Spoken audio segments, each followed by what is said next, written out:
ఆ నిబంధనలు ఉంటాయి. కానీ నిబంధనలను సడలించేసి పూర్తిగా వాళ్ళకి కావాల్సినటువంటి వైష్ణవి డైరీ, అదేవిధంగా బోలేబాబా డైరీకి సంబంధించిన, అదేవిధంగా ఏఆర్ డైరీకి సంబంధించిన వాళ్ళకి అనుకూలంగా టెండర్లో నిబంధనలన్నీ కూడా మార్చేసినట్టుగా సిట్టు తన నివేదికలు ప్రస్తావించింది. అక్కడ మొదలైనటువంటి కల్తీ శాము దాదాపు 60 లక్షల కిలోలకు సంబంధించినటువంటి లడ్డూలు సరఫరా చేసే వరకు దాదాపు 4 ఏళ్ల పాటు కొనసాగింది.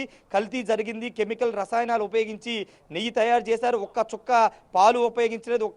ఎక్కడా కూడా వెన్నను ఉపయోగించుకోకుండా నెయ్యి తయారు చేశారు. నెయ్యికి రంగు వాసన రావడానికి ప్రత్యేకమైనటువంటి ఆమ్లాలను ఉపయోగించి రంగు వాసన వచ్చే విధంగా చేశారంటూ సిట్టు తన నివేదికలో పొందుపరిచిన నేపథ్యంలో ఆ నివేదిక అంతా కూడా ప్రస్తుతం క్యాబినెట్లో పవర్ పాయింట్ ప్రజెంటేషన్ ద్వారా వివరిస్తూ ఉన్నారు. అంతేకాదు స్కామ్ ఎలా జరిగింది, ఎక్కడెక్కడి నుంచి జరిగింది, ఏ లారీల ద్వారా జరిగింది, అక్కడ ఉన్నటువంటి టెండర్ల దగ్గర నుంచి, అదేవిధంగా అక్కడ లోపల స్కామ్కు సంబంధించిన అన్ని అంశాలు సిట్ నివేదిక పొందుపరిచిన అంశాలన్నింటి కూడా ప్రస్తుతం మంత్రులుగా అయితే వివరిస్తున్నారు. వివరించిన తర్వాత పూర్తి స్థాయిలో మంత్రులు కూడా ఈ మొత్తం స్కామ్ ఏ విధంగా జరిగిందనే అంశాల మీద స్పష్టత వచ్చే అవకాశం కనబడుతుంది. గత క్యాబినెట్లో కూడా ముఖ్యమంత్రి చాలా స్పష్టంగా చెప్పారు. సిట్ నివేదిక వచ్చిన తర్వాత పూర్తి స్థాయిలో అధ్యయనం చేసిన తర్వాత మాట్లాడదామని చంద్రబాబు చెప్పారు. ఈ నేపథ్యంలో ఇప్పుడు వైసీపీ కల్తీ జరగలేదని చెబుతున్న నేపథ్యంలో ఈ అంశానికి సంబంధించిన విషయంలో పవర్ పాయింట్ ప్రజెంటేషన్ ద్వారా మంత్రులందరూ కూడా వివరిస్తున్నటువంటి సిచ్యువేషన్ వివరించిన తర్వాత దీనిపైన మంత్రులు కూడా మాట్లాడే అవకాశం కనబడుతుంది. అయితే వైసీపీకి సంబంధించినటువంటి వెర్షన్ ఏ విధంగా ఉందంటే, కూటమి నేతలు జంతువుల కొవ్వు కలిసిందని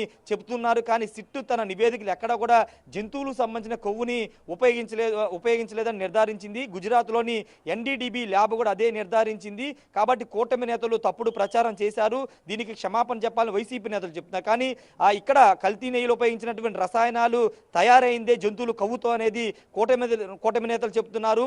సిట్టు నివేదిక కూడా అదే అంశాన్ని ప్రస్తావించిందని కూడా కూటమి నేతలు, ముఖ్యమంత్రి కూడా చెబుతున్న నేపథ్యంలో ఇప్పుడు సిట్టు నివేదిక పూర్తి స్థాయిలో అధ్యయనం చేస్తున్నారు. పవర్ పాయింట్ ప్రజెంటేషన్ ద్వారా వివరిస్తున్నారు. కాబట్టి దీని తర్వాత పూర్తి స్థాయిలో వివరాలు బయటకు వచ్చే అవకాశం కనబడుతుంది. పూర్తిగా ఈరోజు కేబినెట్ కల్తీ నెయ్యికి సంబంధించి, లడ్డు వ్యవహారం సంబంధించి జరగబోతుంది. వాటి తర్వాత అంబటి రాంబాబు, అదేవిధంగా Jogi Ramesh, land order issues పై మీద కూడా మంత్రులకు ముఖ్యమంత్రి చంద్రబాబు దిశానిర్దేశం చేయబోతున్నారు. సర్తాజ్ అయితే రాజేష్, 11న అసెంబ్లీ సైతం ఉండబోతుంది కాబట్టి అక్కడ తీసుకోవాల్సిన స్టాండ్ గురించి, వేటిపై ఆమోద ముద్ర వేసే అవకాశాలు ఉన్నాయనే దిశగా సైతం ఈ రోజు మంత్రిమండలి సమావేశంలో చర్చించుకుంటున్నారు అని అనుకోవచ్చా?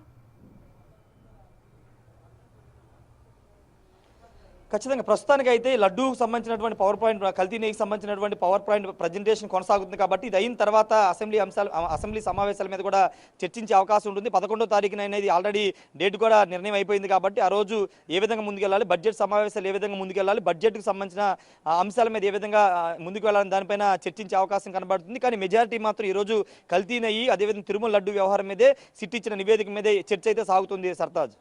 Thank you Rajesh. మొత్తానికి ఇటు మంత్రిమండలి